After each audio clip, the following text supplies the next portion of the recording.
So, good morning, everybody. For the recording today is the 25th of September, and this is the second part of a lesson that we began 2 weeks ago, sharing with you just a little bit about the focus that we're taking in our Sunday school class at First Pres this year. The name of the class is Jesus and Science. It's actually Curiosity and Questions, Jesus and Science. Today I'm going to be reading from Psalm 90 as well as from John 1. If you want to turn in your Bible, we'll be reading from NIV as well as the Message, and we'll start with Psalm 90. We're using a book this year by John C. Lennox, and I'll talk a little bit about him, but he is an Oxford mathematician and a very well-known apologist and I would say apologist for Jesus, because sort of like C.S. Lewis, especially when it comes to a scientific and academic realm, and you'll hear him quote C.S. Lewis frequently if you listen to a recording, a podcast, a video. There's a really great project that Harvard started a number of years ago, bringing together people of faith and allowing them and inviting them to share how their faith intersects with their profession as scientists or medical doctors or different kinds of career professionals. It's called the Veritas Forum. And so anyway, that's how I found him, and I've listened to a few things that he said, and then I've been reading his book. And so we're also going to talk briefly about this PBS special that you see this picture of here on the left. And this was back in November of 2019. It's a documentary. It's 2 hours long, called In the Age of AI standing for Artificial Intelligence. And John Lennox's book is titled Artificial Intelligence and the Future of Humanity. And whether we realize it or not, that one of my favorite quotes is that the future is already here. It's just not very evenly distributed. You can get glimpses of these things happening around us. But part of our purpose, actually our main purpose in taking up this topic, is considering how we are called as followers of Jesus, as Christians, to act and to be guided in such a time as this, with so much change and with some really pretty incredible developments, where there are some people who think that the capacity of the human mind can be recreated through computer programs, through algorithms, and computers are today being able to learn. They're actually able to demonstrate what's called specialized artificial intelligence. And that's where we've heard about, probably 20-something years ago, Garry Kasparov got beat by a computer playing chess. He was the world's chess champion. About a year or two ago, Go is this really, really popular game in Asia, South Korea, Japan, and it is the most complicated game evidently ever made. It was created by a Chinese emperor like 3,000 years ago to, I think, supposedly teach his son and his children critical thinking. Anyway, they developed, I think that was IBM. Deep Blue was what beat Kasparov, and then Google as an artificial intelligence computer, and anyway, defeated the world's champion. So there's these glimpses of things that we'll hear about, and we're trying to kind of connect some dots. And so 2 weeks ago, I basically read 4 different verses talking about ways that we can think about being called to live. And these are transcendent things. It's not just like, oh, this is new for us, in 2020. This has been true for us as Christians forever, from the beginning. That God calls us in Scripture not to fear, to see each other, to love each other, and to care for each other. And so today, the big question, and this is what I'm going to ask you to be thinking about, and we're going to go to breakout rooms just with about maybe 7 or 8 minutes till the top of the hour. So we'll come back and have just a couple minutes to pray us out. But you'll have about 5 minutes with your table to talk about how should our Christian faith guide us as we consider the ways that these technologies are shaping our lives and our world. A lot of us have probably saw Arnold Schwarzenegger in The Terminator, and popular culture is really powerful in shaping the perceptions that we have of the future and actually of threats too. And so a lot of folks tend to think of this as very threatening. And there are threatening aspects to this, but there's also absolutely amazing, fantastic technologies that are making big differences in medicine, in the ways that folks who have disabilities are being able to have prosthetic limbs and control those limbs with their brain, with just, with literally thinking and being able to not just like have a hook, but like articulate individual digits on a prosthetic. The ways breast cancer research is being able to identify breast cancer much earlier. So we're living kind of in a situation where it's like, some people have said there are elements of utopia and elements of dystopia as well. We are living longer as humans than ever before on our planet. The ways in which vaccines and antibiotics and medical treatment has enabled us to increase life expectancy. But at the same time, these technologies are connecting us in ways and presenting challenges to us that are also unprecedented. Gossip can spread today at the speed of light around the entire planet. And, before the telegraph, maybe somebody'd get on a horse and, they'd go to a neighboring town. I mean, current events had a really different impact on our lives today. So let's take a look at some Bible verses. I'm going to open up first the Psalm 90 and read from the NIV and then the Message, and then we're going to go to John chapter 1. So this is the first two verses of Psalm 90. Lord, you have been our dwelling place throughout all generations. Before the mountains were born, or you brought forth the whole world, from everlasting to everlasting, you are God. And this is how Eugene Peterson interprets this in a little more contemporary language in the Message.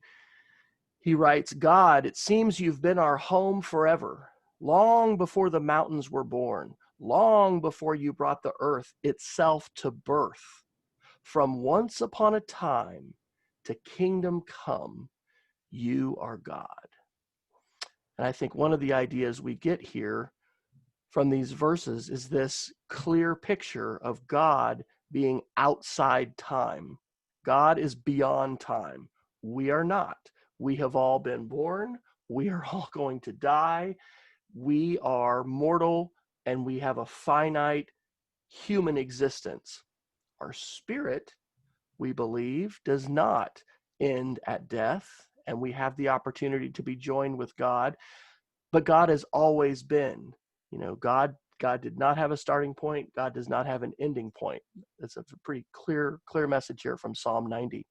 And whenever I hear these verses from Psalm 90, I'm reminded of the fellow here on the right with the beard. His name's Matt Holtzman, and he's the director of music at First Presbyterian, Colorado Springs now. When we lived in Lubbock, that's my wife to the far left, and then Matt's wife with us.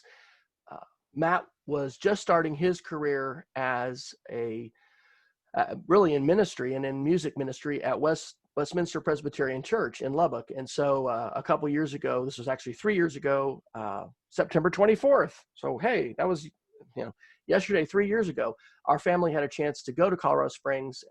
We went to a football game at the Air Force Academy and went down and caught a service and got to be with him. And he recorded an album with our college ministry program there in Lubbock.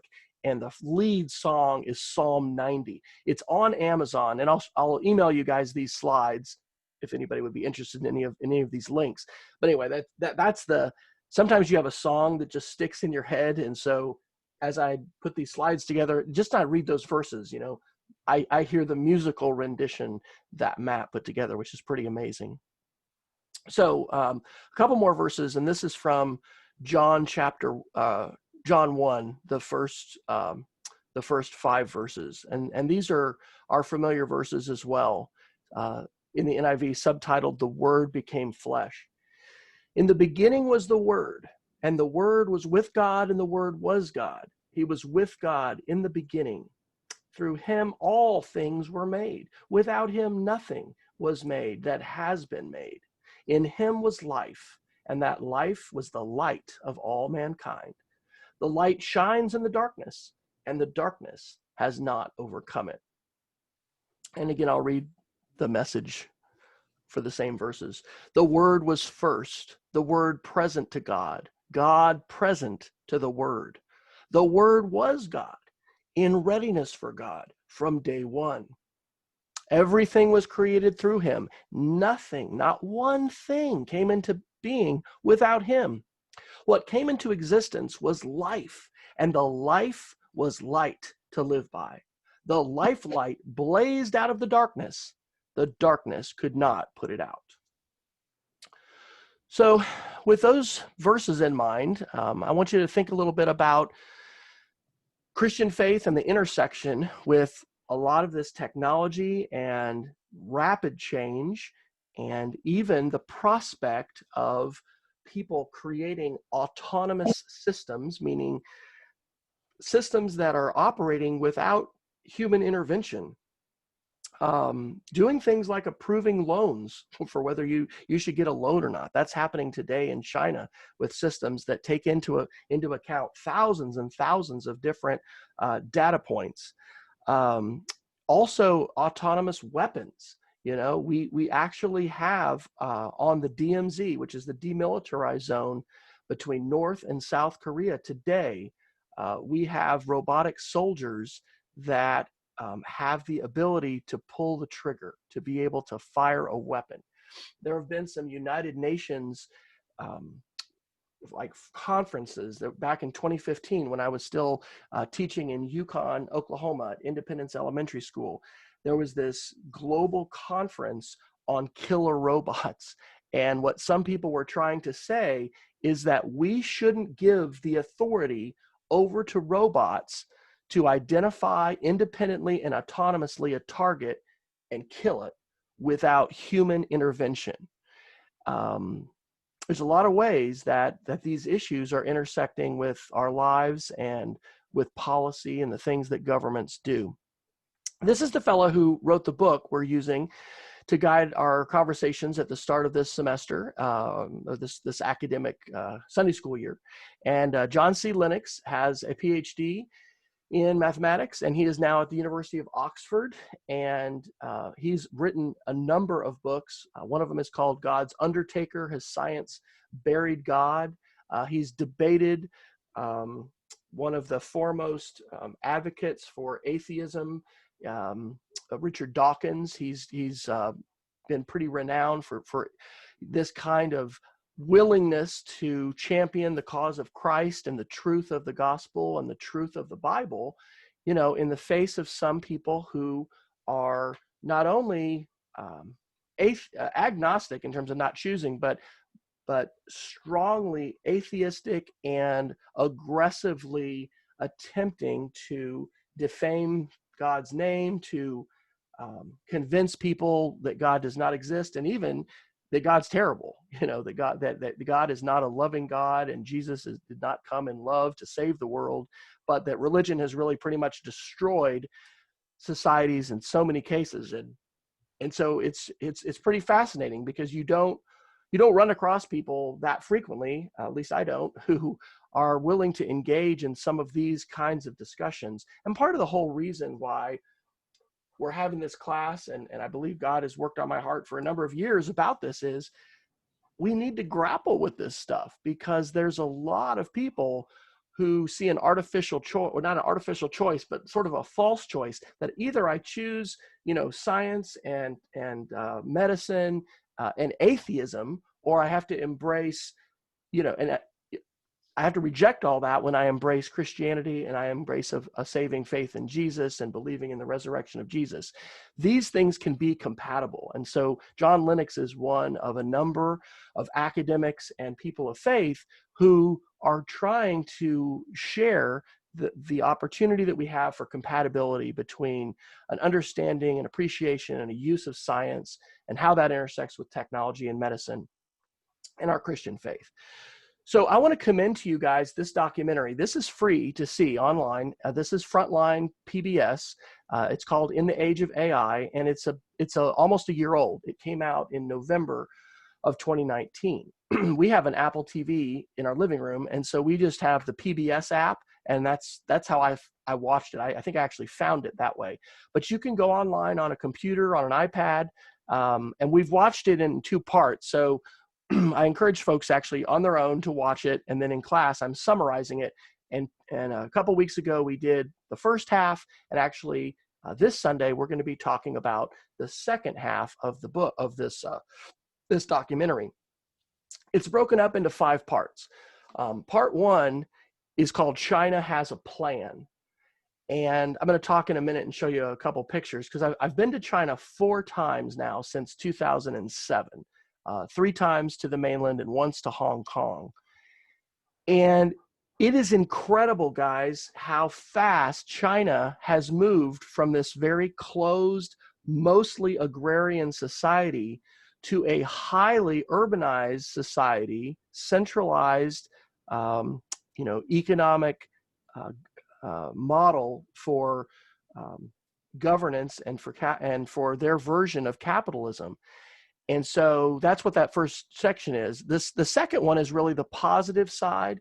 The first part is helping us see, wow, China is serious about AI, and they are investing billions of dollars to try to win this essentially fight and struggle to dominate the next 100 years or 1,000 years. China folks have a long perspective.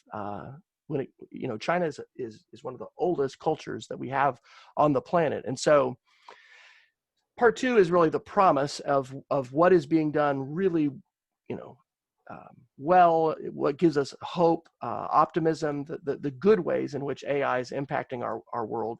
And then chapter 3 gets into self-driving cars, self-driving trucks, and the impacts of automation, which AI is really another level of that. Not in 20 or 40, 50 years, but maybe in the next 5 to 10 years. And we're already seeing this impact. We have seen the impact. Go to Detroit, Michigan, go to Flint, Michigan, go to different industrial parts of the United States that have been decimated a lot by automation. Sometimes we might get the idea that it's just all been offshoring and we could simply just bring all these jobs back, but it's a combination of things. And so anyway, that's the first half, the first hour. The second hour talks about the surveillance capitalist and the surveillance state. And the Western province of China today, which has a Muslim minority called the Uyghur minority, is literally experiencing a genocide. Now, the United Nations and lawyers will be careful to use that word, whether that means a cultural genocide. But like they literally have millions of people in camps today being, quote, re-educated to try to force them to give up their Muslim faith and their cultural practices, and essentially to destroy their culture. And this is being done with the most pervasive and Orwellian surveillance technology the world has ever seen before. So here's a couple pictures that I actually took in China. In the upper left corner there, my wife and I are with a friend looking across the river at an area called Pudong. We were there in 2007. If we had taken that picture 10 years before, you would only see agricultural fields. You would not see the Pearl Tower of Shanghai, which is one of the icons of the city. There's an Apple store actually that's right below it now. All of these skyscrapers. I don't know who has the most skyscrapers, or sorry, the most cranes at this time, but when we were in Shanghai in 2007, they had more cranes than any other city in the world because they were building so quickly. Over here on the bottom right with this, same kind of scene. This was in 2011 when I went back. This is an area called the Bund, which is just beautiful. There's all these architectural buildings that were not only built by Britain, of course, when they, were a colonial power, utilizing the ports of China for import and export, the opium wars. There's all kinds of pretty incredible history that happened in this time. This is a super popular area for not only tourists, but also the Chinese to go to at night. It's beautiful. There's a laser light show, all of these boats. Over here on the left is a picture from a cricket market. They're very superstitious, many Chinese are, and many taxi drivers will actually have a live cricket that they keep alive. There were so many different animals in this market. We've heard a little bit as far as coronavirus and the origins and foods. This entire market actually has been destroyed. It does not exist now. The smell in that thing was really, really nasty. But there were a lot of interesting things that were being sold, a lot of foods, a lot of stuff that we certainly wouldn't see. It was a different culture. And when you have an opportunity to actually go to China, and then you come back to your regular life, it is really a kind of a jarring thing, because you've seen and experienced and had a window into this completely different world. I mean, it's similar in many ways to our world, but it's also so different. And I'm actually super excited to say this year, our youngest daughter is taking Chinese. When we were over there, one of the things I came back wondering is, should our kids be studying Chinese? I mean, this is incredible what is going on here. And so she's actually taking an independent study this year to learn some Chinese. We haven't been able to take our kids. Shelley's went with me a couple times over there. But another series I want to recommend to you is called the same thing, In the Age of AI, but this one is on YouTube. And it's a YouTube original series. If you're familiar with Marvel Comics and Robert Downey Jr., who plays Iron Man in the Avengers, the Guardians of the Galaxy. I don't know if you guys are fans of those. Those are pretty great movies. He's the narrator here, and it has 9 episodes. And so again, it's talking about the positives and the negatives of AI, and really challenging us to think about these technologies. And this is not from a religious standpoint. This is all secular, but these issues that it raises. So I don't know how many of you actually have read, or in the past, maybe in school, you were required to read George Orwell's 1984. There's another book that has a very dystopian view of where we're headed as a society, that was very famous, by Aldous Huxley, called Brave New World. And both of these were works of fiction, but looking to the future at technology, and not only surveillance technology, but also technologies that let us share about ourselves. And so in the book that we're using for our class, there's a great quote from Neil Postman. This is another author that I really like. And Postman has a fantastic book. It's called Amusing Ourselves to Death. And it's a critique of entertainment, and especially television. And I'll read what he wrote. Orwell warns that we will be overcome by an externally imposed oppression. But in Huxley's version, no big brother is required to deprive people of their autonomy, maturity, and history. As he saw it, people will come to love their oppression, to adore the technologies that undo their capacities to think. And guys, I'm here to tell you right now, those words are pretty prophetic in terms of what we see right now happening with social media and with technologies that are weaponized, are manipulated by different groups for different purposes to try and, in many cases, subvert elections. We've seen this in the Philippines. We've seen this in Myanmar. We've seen this in Brazil. And we've certainly seen the effects of it here in the United States. And so this is, if there's anything you're going to watch that I'm going to be talking about, this is it. This is poised to be the #1 Netflix video in September. And if it is, it'll be the first time a documentary has done that. This documentary was just released on September 9th of this year, and it's called The Social Dilemma. And it is looking at the impacts of these technologies and what they're doing to us as individuals, but also as a society. And one of the most important things that's driving this is artificial intelligence, these algorithms that get better the more data they get. And that's one of the reasons China has such a potential to lead and dominate in artificial intelligence, because they don't have a constitution like we do. They don't really have rights the way we do. And so the Chinese government is able to grab all this data. I don't know if you've been tracking what's happening with TikTok, which is this app that teens love to share short little videos. It's owned, I think the majority stake is owned by the Chinese company Tencent. It's a Chinese company. And so there's been a lot of controversy recently that our president is going to ban that along with WeChat, and then Microsoft and Oracle are trying to jump in and to buy it. And there's all this stuff going on.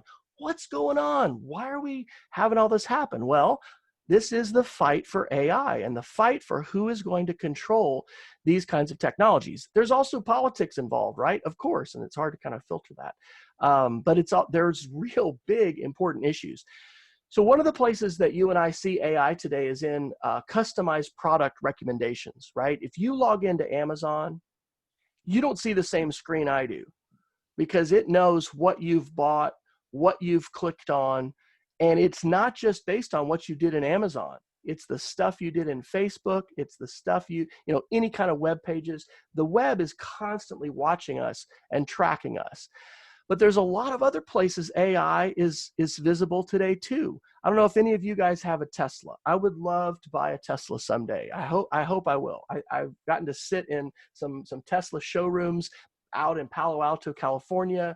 I was in Denver with our son a few years ago. It's the Model S. Oh my gosh, it's an incredible car. The new one is going to go 0 to 60 in 2 seconds, I think. I mean, I'm excited about that. But what makes all that technology possible, there's a lot of factors, but in terms of the autonomous capability that they say all Teslas are going to be able to have here just within a couple years, it's AI. And that is impacting not only cars, but trucks. And we're going to talk in a second about employment. X-ray image analysis, facial recognition, the search for extraterrestrials. That data is being fed into systems today that can analyze patterns far faster and better than human beings could. Surveillance systems that are surveilling people to varying degrees in different countries. And then I mentioned autonomous weapons and killer robots. We see the light and the dark side of technology, okay? There's a tremendous potential for good here. There's a tremendous potential to use this for harm. On the good side, I use Google Photos to save my pictures, and I now can put in a name like our youngest daughter, Rachel. Boom, there's every picture we've ever taken of Rachel. And it's pretty amazing to be able to do that. And that can be wonderful.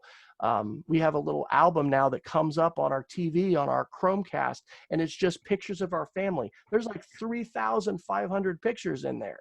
And it's wonderful to see these pictures of our family and some trips we've taken and seeing the ways the kids have grown. Like, I love that. I think that is really, really awesome. I do a Wednesday night web show that's on Facebook and YouTube with a friend of mine in Montana. We noticed a few weeks ago, every word that we say, Facebook actually transcribes pretty accurately at the bottom of the screen. And so for somebody who has an auditory impairment, who has trouble hearing, or maybe they can't, they're deaf, that's amazing. That's fantastic. On the other hand, that means anything that I say on a Wednesday night show could potentially be searchable, and people are going to be able to find that. And I need to be careful. If you say certain words, like you say the name of the Western, Providence in China. I mean, you can literally have problems getting into China if you have been outspoken on social media about certain kinds of issues. I don't have plans to return to China right now, but it just kind of wild to think about. Oh, wow. The computer is transcribing with remarkable accuracy every word that I'm saying. This is an example of the real positive. This is in that Frontline special. There's an AI scientist who has been working with a medical researcher, and they are able, with these computer technologies, to identify breast cancer way, way earlier than they ever have before, to literally save people's lives. But what about automation? Have you thought about the jobs that can't be taken by robots? That's a section of this as well. And I just saw my watch that I should have kind of wrapped this up a little faster. Our son, Alexander, who his alarm has just gone off next door in his bedroom because I'm at home today. He's a robotics engineer supporting the International Space Station right now. He found out when he went to the Colorado School of Mines that he loved robotics and he loved coding. And so I'm thinking his job is fairly safe, but there's a lot of jobs that are not safe. And the number of folks who earn their employment today, earn their living driving trucks is huge in the United States. And this is part of the Frontline Special as well. And this map, which is a couple years old, shows the change in the most common job from 1978 to 2004. And this is fast and this is pretty small, but let me just tell you, all of the sort of teal colored, say truck driver. Truck driver is the most common job in America today. And it is under threat in terms of what, not every truck driver is going to lose their job, but there's a lot of truck drivers that may.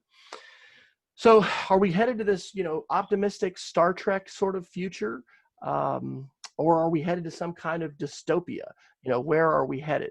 I apologize that I got a little bit long-winded, but if you guys will bear with me, I'm going to go ahead and put us in breakout rooms and give us about 5 minutes to talk, and then I'll pray. This is going to take us just a couple minutes beyond.